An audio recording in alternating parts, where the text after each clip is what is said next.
Scott Cole, I will give you a bio, but everybody already knows who you are because you are definitely a rock star in this industry. But here's my attempt to give you a bio. National Aerobic Champion. You've traveled the world. You've been to 30 different countries. Nike Fitness athlete, Abs of Steel video. You created and starred in your own Discover Tai Chi video series. You've been teaching for AAAI for over 30 years. You've worked with a number of high-profile clients, including even Batman himself, Christian Bale. The first question I have for you, Scott, is how has your career changed over the years to get you to the point where you are today? Hey, Joe. First of all, it's good to be here with you. You and I have not spent nearly enough time together in all these years. Anyway, I was thinking before we got on the call, I've had four fitness lifetimes, maybe even five. So the aerobic days, 1987, National Aerobic Champion. I was the cardio guy traveling all over the world with Jeff Vandiver. I don't know if you remember Jeff Vandiver. He's no longer in the industry, but what a great talent he was. So there was that whole phase where I was teaching at the Voight Fitness and Dance Center in LA. I had Paula Abdul in my class, Kevin Bacon, Juliet Prowse, the Nothing Beats a Great Pair of Legs lady who dated Frank Sinatra, Fanoa Hugh. Anyway, I had tons of celebrity encounters just in my classes in LA. Then I drifted into more muscle. I got into Abs of Steel, came around in 1994, and I utilized that. I've always been a writer like you, and I wrote for Men's Fitness. So I was like the muscle man, a couple of years there, 1995, 1996. And then I started getting curious about martial arts, healing arts, yoga, Tai Chi, drifted into that, and then ended up doing the Discover Tai Chi series, which has sold over 1 million copies, still going. And then I saw this pain management opportunity. And that's when I started doing more of the chair exercise and a lot of the work that you're seeing me do today. It kind of evolved out of being in a room with people who felt like their lives were over because they were in so much pain. They had been on meds for so long, they didn't know which way was up. Our clinics at the time were dedicated to getting them off of meds and into movement. So I saw all these potential avenues, and it, like in your career too, I mean, certain things spark us at certain times. This sparked me like I don't know, probably the biggest spark ever. Aerobics was a big spark. Abs of Steel was a little more vanity, but this was like, I can really, after 40 years, I can really get in there and help people. And so that's kind of where I'm at now. I'm working a lot in the balance and mobility realms, chair exercise. I still like to put on the afro and sequin pants and do a cardio class. But I got to make sure I can fit in the pants now. That's a big deal. Anyway, so that's just touching on the phases of what I've been through and where I'm at. Yeah, you've pretty much covered the gambit of things that someone could do in their career. One thing that struck me is that when I look at the personal training industry today, I see a lot of trainers who are building their reputation on intensity. The higher the intensity, the better. How do you get across to some individuals that lower intensity can be just as powerful, if not more powerful, for some individuals? Yeah, that's a great question, Joe. And I see it too. I'm on Instagram a lot, and I see a lot of the young trainers with some really good content. There are a lot of really brilliant, interesting trainers out there now. And the ones that will be successful are the ones who will understand that you need the yin-yang balance. I'm going to borrow from Tai Chi. The yin-yang balance of hard and soft. Males in general tend to want to push, and males need to be taught, hey, dude, you gotta back off a little bit. If you're going to enjoy this muscle, you'll enjoy it more if you're flexible. You'll enjoy it more if it's functional. You'll enjoy it more if you sleep better at night. You'll enjoy it better if you don't get angry all the time because your testosterone is through the roof and you're ignoring, that phony alpha, goop. And a lot of the people that push tend to push supplements and steroids and things that I have never believed in and have never participated in. So Yeah, learning the softer side of movement is great. Plus, sinking into your leg base rather than pushing into your leg base, you're opening up more chi, more energy flow, certainly more flexibility. And as you know, and our audience knows, the more flexible you are, the more range of motion in and around a joint, the more potential muscle recruitment, the more potential metabolic increases and efficiency. It's all very interrelated. And so the trainers that don't understand the soft side are just not quite there yet. And Hmm. it's like trying to sometimes teach trigonometry to a kindergartner. If they're not ready for it, they're not going to get it. So they have to kind of maybe age a little bit or work with clients that have age that say, "Hey, you're hurting me with these particular exercises. Let's balance it out." Yeah, you touched on a concept that I sometimes bring up in personal trainer classes. I think a lot of trainers are not aware of the fact that sometimes their clients, or rather a lot of times their clients won't tell them no. They will do what the trainer tells them to do, regardless of how they're feeling. And I kind of get why that is. They want the biceps the trainer has, et cetera, and they're willing to do whatever it is to do it. But I think it also can increase their injury risk down the road as For well. sure. You mentioned Tai Chi a second ago.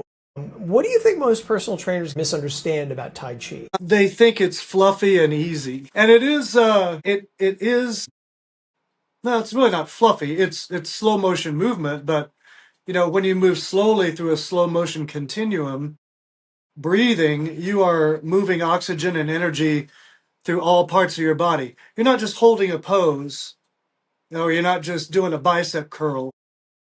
You are involving the whole body. We talk about the dantian, which is right below the navel. It's equivalent to the second chakra in yoga. And when you focus your mind on that point and you move from that point, it's not about overdoing the arms or overdoing the legs, it's moving from your core. So it's the ultimate ancient core centered movement. And the word vinyasa from yoga means flow or breath synchronized movement. Tai Chi done correctly is the ultimate vinyasa. It's the ultimate flow of movement. And you cannot help but improve your balance, mobility, strength, and flexibility by doing Tai Chi. It's all going to improve just innately because you're sitting into your leg base. You're not allowing the legs to stand up. You're in your muscles the entire time. Mm. So it's not momentum based. For that trainer who may want to start adding balance work and mobility work into their sessions with clients, what's a great first step for them to take? Call me. Yeah. Well, I like starting, I'll just show you. I like starting with the stances, like a bow stance. It's named after firing a bow. Just put someone in a stance and have them shift forward and back. You're down in your leg base, and your legs will eventually just kind of start quivering a little because you're sitting into it. So I will start people like this. Horse stance is here, so just knees bent. And I just say like aliens have landed, like you've just landed into your body with your knees bent. There's a beautiful move called opening and closing the gate, like this, and you can actually use it with a chair in front of you if someone needs that. But it's just staying in your leg base, Joe, and moving through a continuum, allowing muscles, tendons, ligaments, everything to kind of work together in slow motion. And it's really hard to get injured moving like that because your body hopefully knows where it is in time and space the whole time. You found yourself working at several pain management clinics. So you basically went from this high profile world to working with special populations. What led you to do that? Well, that is indeed the loaded question. So in 2012, you weren't there, you mentioned. I had just returned from Uganda doing a charity trip for a charity called Water School. And I took college experiential education students over there. I came back with spinal meningitis that went to my brain. It was, infected spinal fluid from an unknown virus or source. If it was bacterial, I would have been dead. But luckily, it was either viral or parasitic. But I went down with 3 stroke-like episodes before they figured out what was going on with me. And it was so traumatic and life-changing that, there are probably 3 years, 4 years of things that I kind of remember, but kind of don't remember because the recovery was so long. I still have strangeness in my head and neck. I equate it to like when a tsunami of infection goes through your spinal column. It doesn't just go away. There's always little remnants and lodged in certain places. That's how I think of it. Every day I work on clearing it, through breath work, etc. But anyway, I was still recovering from that. And it was everything I could do to go to a convention. There are, friends of ours that know the story. I'd be in my room about 10 minutes before my session, head on the pillow. I'd, get up, splash cold water on my face, go out there, do it, and go right back to my room. Because no one's gonna book a fitness pro that doesn't feel well, right? So I kind of had to hide it a little bit. Anyway, I made it through, and in 2015, I think, 2015, I got a call from a naturopathic doctor who knew about my whole experience, and she said, I may have an opportunity for you. And so she offered me this opportunity to come work at these clinics and teach movement therapy and everything I knew how to do while I myself was still recovering. Well, I can tell you, this gives me chills. Stepping out of your own issues to help someone else is the ultimate, look at the chills on my arm. It's the ultimate empowerment. And I didn't know that because I would show up to the clinic thinking, God, my head hurts so bad. How am I going to get through the day? And then immediately when the patients would walk in, some had been in tragic car accidents, botched spinal surgeries, the unexplainables, Epstein-Barr, fibromyalgia, all of these autoimmune things that we don't know where they come from or how to deal with them. I would look at these people showing up and it would just pull all the energy out of me in a good way. And so I showed up for them. And I think that was the biggest part of my healing process, was showing up for other people and then, resting afterwards. And I still tell people, if your body tells you to take a nap in the afternoon, take a nap, And that goes back to your personal trainer question too. I think in America, not just personal trainers, we're kind of taught that we have to go, go, go, go. What are you doing? What's your schedule? What are you up to? And I call it the I'm so busy syndrome. And I don't subscribe to that anymore at all. And I think my illness and experience helped me realize, look, life is really short. And if you're not enjoying yourself, that's your fault. It's a good attitude to have, and it's a lesson we could all learn from, and that includes me because I have that sometimes myself. I was thinking, how had working with people who were in pain, did that teach you anything that maybe most people might not get from a fitness certification? There are a couple more elements to that. The power of touch, the power of community. A lot of these people had given up. They were sitting in a dark room at home on meds watching Wendy Williams, or whatever on TV. And having them come in every week, it got to where the classes were so full that we had to really add hours because people were, and this is where I developed my healing circle workout, I call it.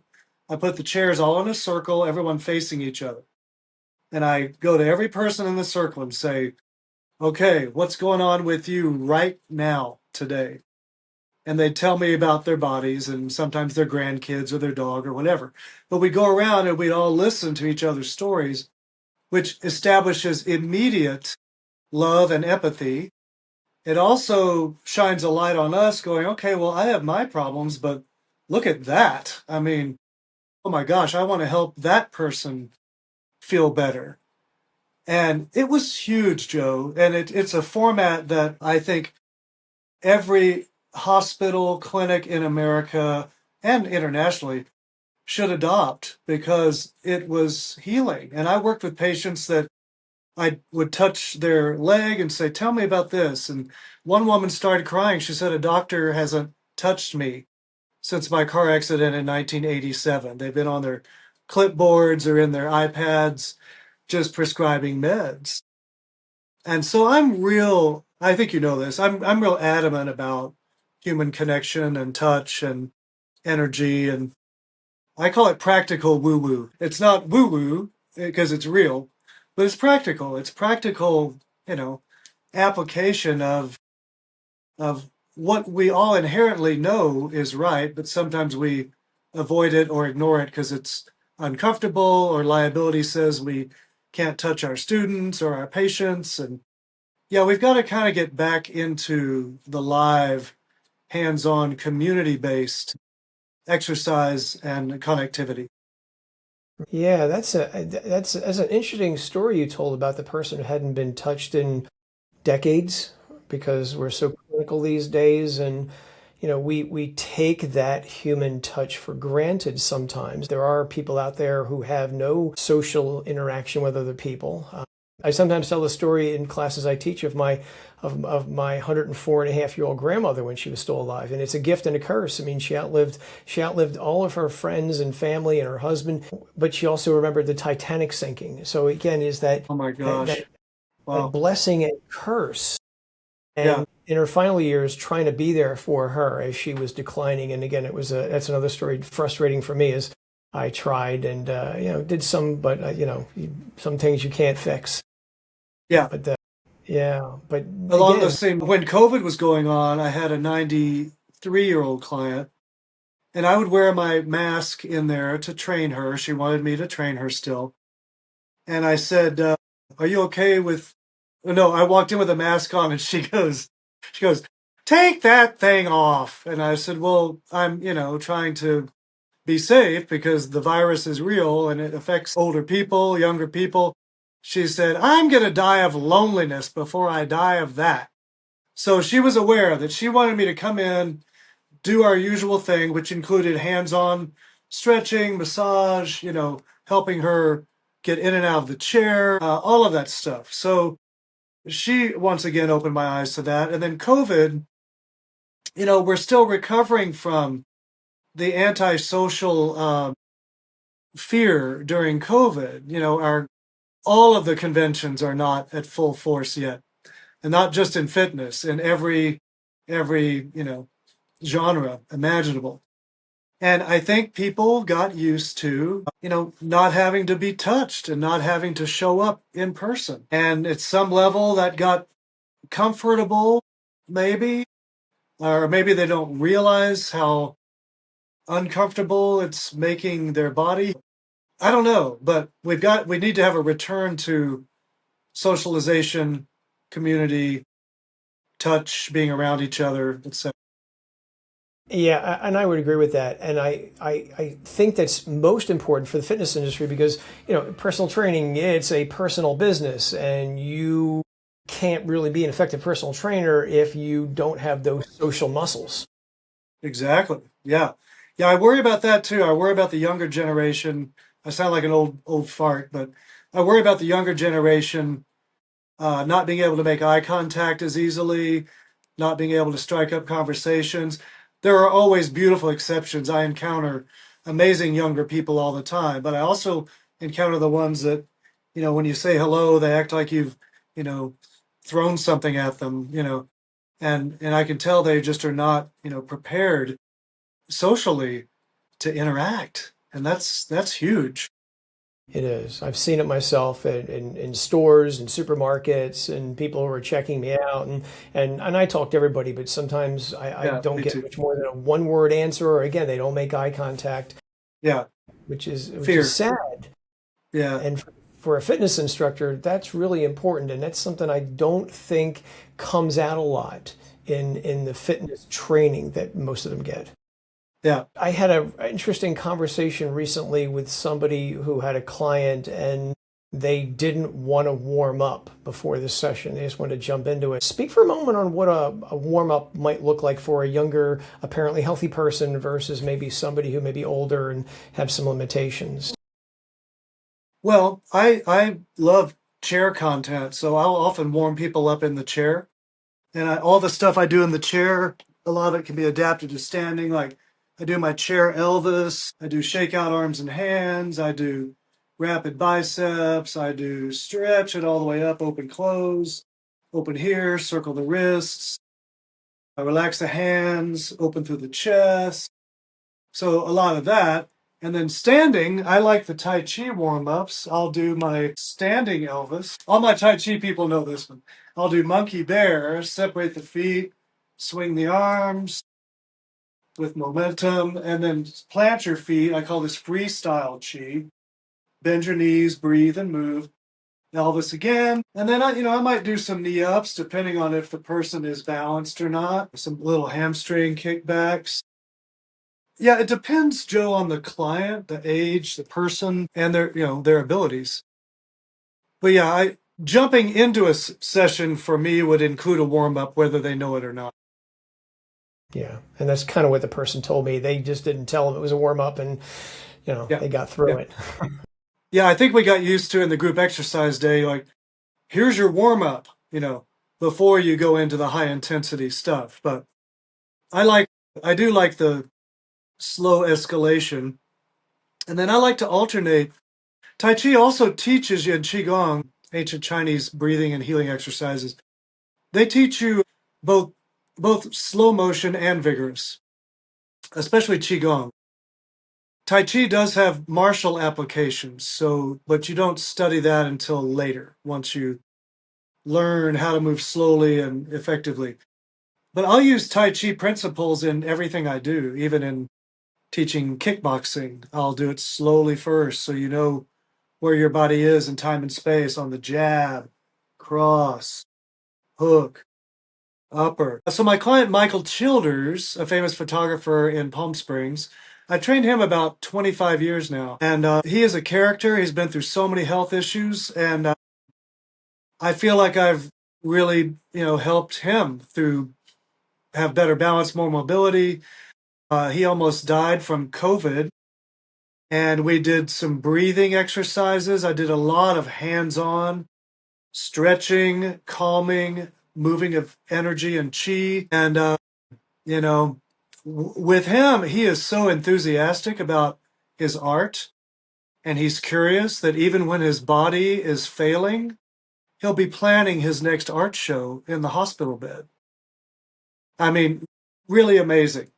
So I've learned a lot working with him as well, watching him and understanding that curiosity, making plans, like I mentioned earlier, showing up for community events is very important for us to keep our livelihood and to present the suggestion and ultimately the solution, to keep going and, just keep going as long as you can keep going. But he's been a fantastic. That's phenomenal. 25-year client. Wow, that's amazing. You mentioned something interesting when you were working with Barry Manilow.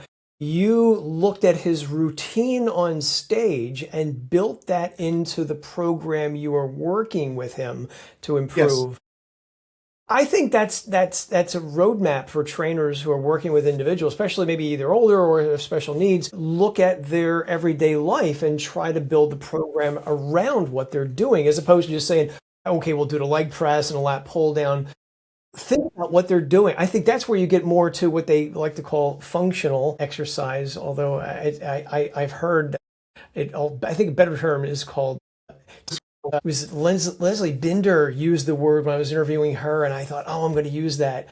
What did she call it? She called it not appropriate exercise, but something along those lines, which was a much better term than functional.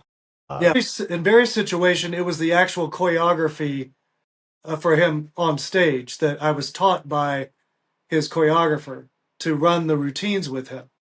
But also, you're correct, watching someone's life or looking at someone's life or their lifestyle and seeing what they like to do. And then, yes, adapting your movements to, help them either recover from what they're doing or do better at what they're doing. Tell me about this book you're writing. Oh, gosh, you know how it is.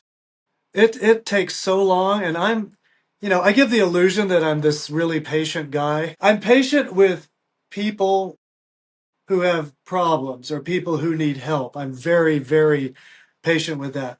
But I'm not patient with paperwork and deadlines. And anyway, I'm very passionate about it. It's called Better Balance, More Mobility. And it's with Human Kinetics. I wrote a book for them, 24 years ago, 2002, Athletic Abs.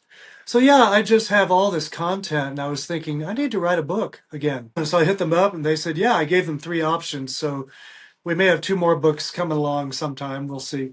But this one they jumped on, the Better Balance, More Mobility, because, falling is the most common cause of injury and death to people over 65. So, yeah, I'm intent on delivering a lot of this chair content, much of which I created in the pain management scenarios, to not only help people move better, have better balance, more mobility, but also to let go of tension, anxiety, stress, grief. One thing I learned that when someone is having a pain syndrome or something like what I had, your cortisol levels and your adrenaline are up so high because you're not sleeping well, you're overthinking, you're wondering if this is ever going to go away. So that's what I work on first with people is let's calm you down and let's get you in the game with some solutions that, can help you. And I call it micro movement, help you move slowly up and out. And I've used that with my patients, clients, teaching them that, yeah, I thought I was gone in 2012. I really did. And, that was a tough pill to swallow. And I had to incrementally crawl back mentally, physically, emotionally with the stuff that I'm teaching now and that I have been teaching for, 30 years. But adding to it, opening new doors, figuring out, okay, that doesn't work, or eating these foods don't work, or, certain movements don't work. But chart your path, remember what works, try different things, and get better. That's what we do. When's it coming out? That's a good question. The end of 2027, I think. I laugh because I'll be 65 in February, and I was emailing one of the people at Human Kinetics, and I thought it was going to come out the end of this year or early next year.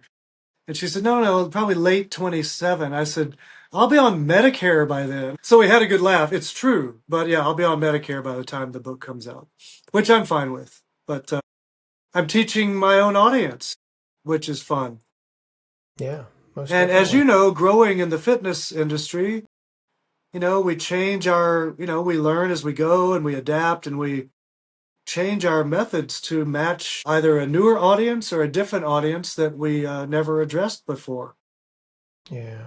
And speaking of consistency, I've been presenting for AAAI since 1989. For me.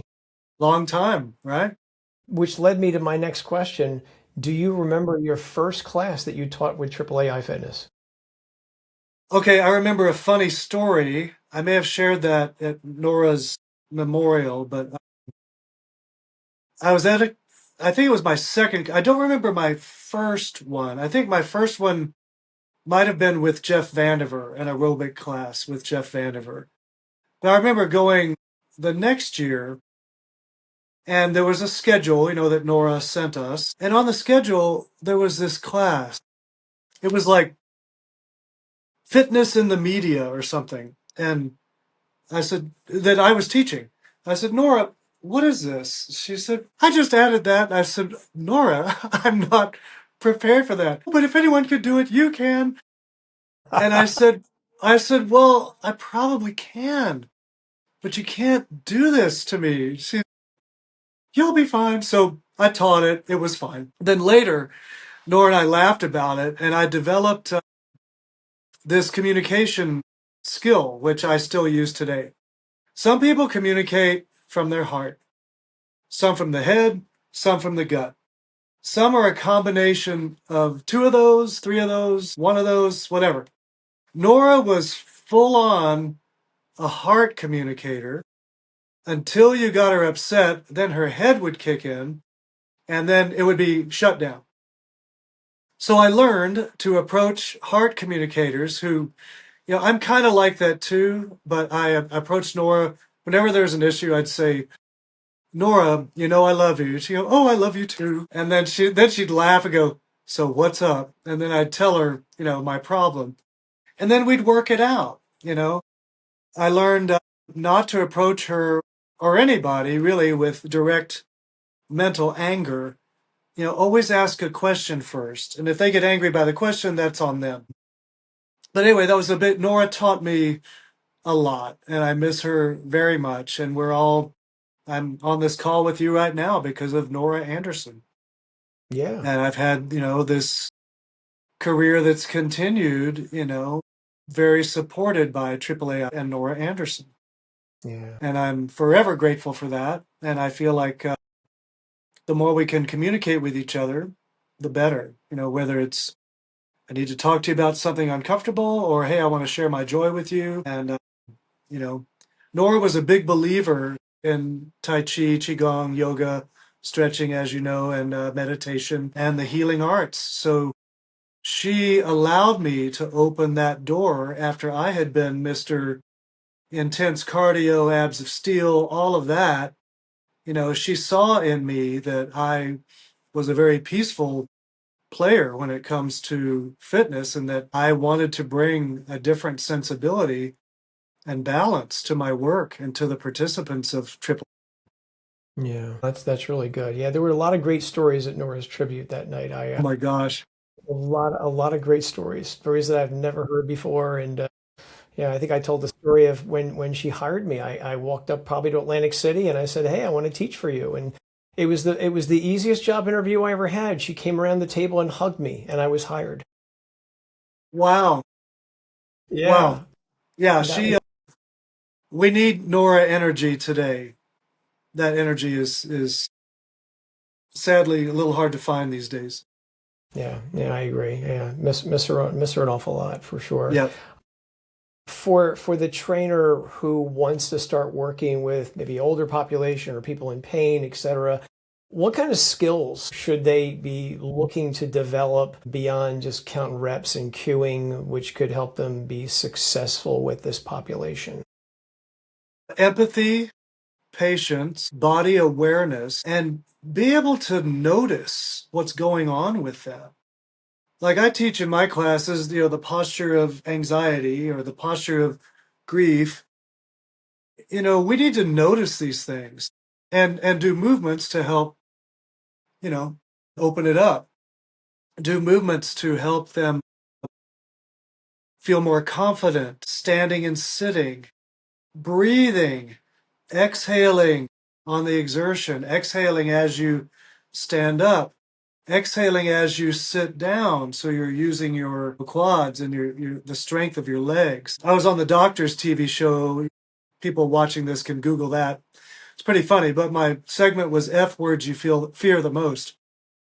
So I had the audience get out of their chairs. I said, okay, everybody stand up. And they did something weird like this.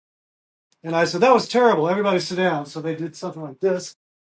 So that's what fueled me to teach, inhaling, lean forward, exhaling, roll it up, inhaling, bend forward, eyes open, exhaling, sit down without clunking. So things like that, I would advise trainers to research and get proficient at, how to help seniors back to balance and mobility, maintain better balance and mobility, and also, strengthen their leg base, allow them to express themselves, open up so they can clear their hearts, lower the cortisol, adrenaline, the fear. I think being old now in this world is probably kind of scary. Everything's an app. Parking the car in some places, some countries, you've got to, know how to use your phone to pay for the parking space. I mean, it's daunting for anybody, and much Yeah. less someone who's, aging and feeling like their friends aren't around anymore and they feel a little bit helpless. So I think another quality is to make them feel just as comfortable and welcome and loved as possible. Yeah. No, I agree with that completely. The empathy thing is definitely something that I think we could learn more about and be better at. So unfortunately, I've met personal trainers. Some of them have, they have advanced degrees who have literally said to me, I'm afraid to work with, say, overweight people or very Okay. old people. It's scary. Why are you Well, afraid? a lot of the degrees also don't give you the movement education that we've been lucky to experience. And when I go to doctors and the doctors recommend Tai Chi, but the doctors have no idea what Tai Chi is. um, yeah, I'd love to have a come to the table education for medical professionals to, educate themselves on basic movement skills, or hire us to be in the clinics like I had for 5 years. What happened with that is they had a grant and they proved it with the money that they got, but then after that, insurance would not cover it. So they used up all the grant to do all this great research, see results, and then went back to business as usual, prescribing meds and sending people, to the pharmacy. I have Because a friend.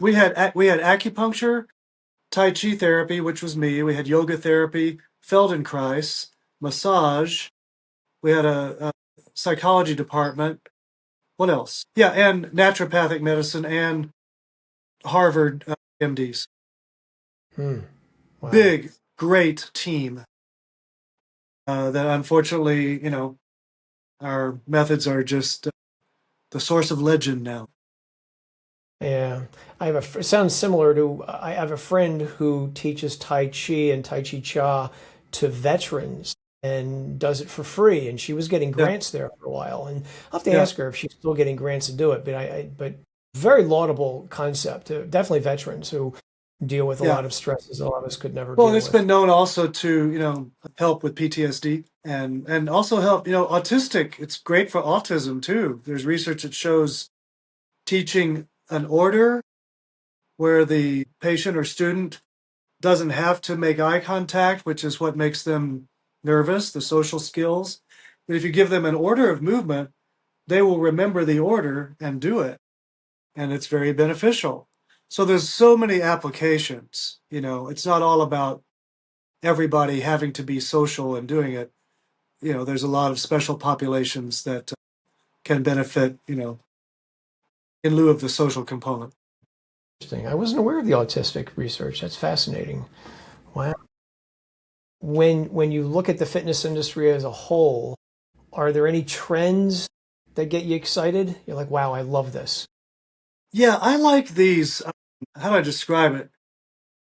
Movements on the floor where your hands are down, your legs are coming up, you're moving the body, you're reaching up. I like. I can't think of more. It looks like it's freestyle, but it's obviously planned. Yeah, I like movements that are organic in nature. I find it interesting that burpees have made a comeback. And I get it, but I like fluidity. I like movement that the trend towards you know mobility, advanced or beginner. I think that's fascinating. Those are the ones that attract me the most on Instagram. That I will Mm. follow the person. The contortionist. There's also a yoga trend to just contort yourself and call it yoga. That annoys me a bit. It's kind of interesting to watch, but I don't like it when people don't set up the exercise properly or allow someone to follow you and do it correctly. Any trends that worry you? Well, I'm annoyed by the Tai Chi walking stuff because it's not Tai Chi, it's just calisthenics. Calisthenics won't hurt you, but I just don't like improper branding, especially after, I've worked so hard in bringing conscious Tai Chi inspired exercise to people all over the world that someone just takes the word Tai Chi, puts it on a program, and, they're just kind of doing burpees or whatever calisthenics. There's nothing energy based about it except putting together Western exercises and falsely calling it Tai Chi. Is Tai Chi trademarked? I'm wondering if maybe that's the reason why they do it. No, Yeah. no, you can't trademark Tai Chi. Looking back at your career, was there a setback that ended up being one of your greatest achievements or setups, if you will? Yeah, you know what? There were two. One I already talked about, the spinal meningitis, was a huge setback. But even with the pain, head fog, everything I went through, I would not change a thing. And that makes me cry because it was really bad.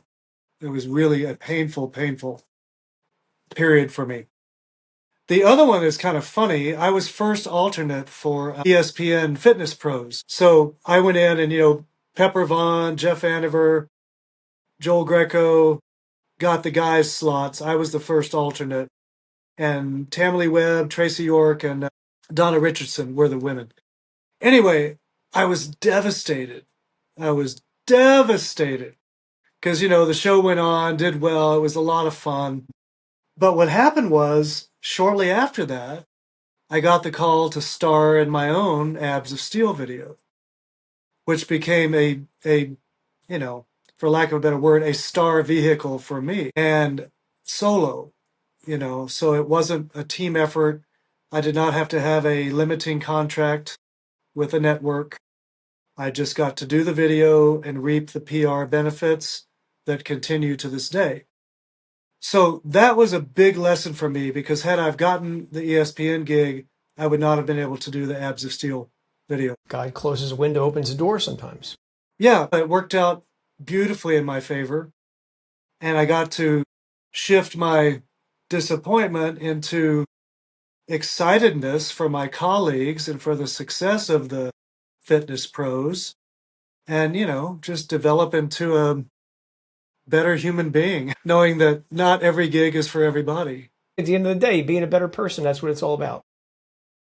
Yes. And I also learned it's a very big world. So when I traveled with the aerobic stuff to all those countries, I maintained contact and went back many times for workshops and to write articles. I published stretching and mind-body fitness articles in France, Brazil, Japan, Germany, Switzerland, Italy. Did I say Mexico? I probably did. I did that because the US wasn't buying it. So I'm like, you know what? I'm taking my toys elsewhere. I shot the photos in LA, sent the articles to these magazines that were excited to get American content. Madonna Grimes, who sadly passed away, was in a bunch of them with me. The Partnered Stretching, Valentine Sweigel was my Nike fitness athlete partner. We did Nike Stretch together.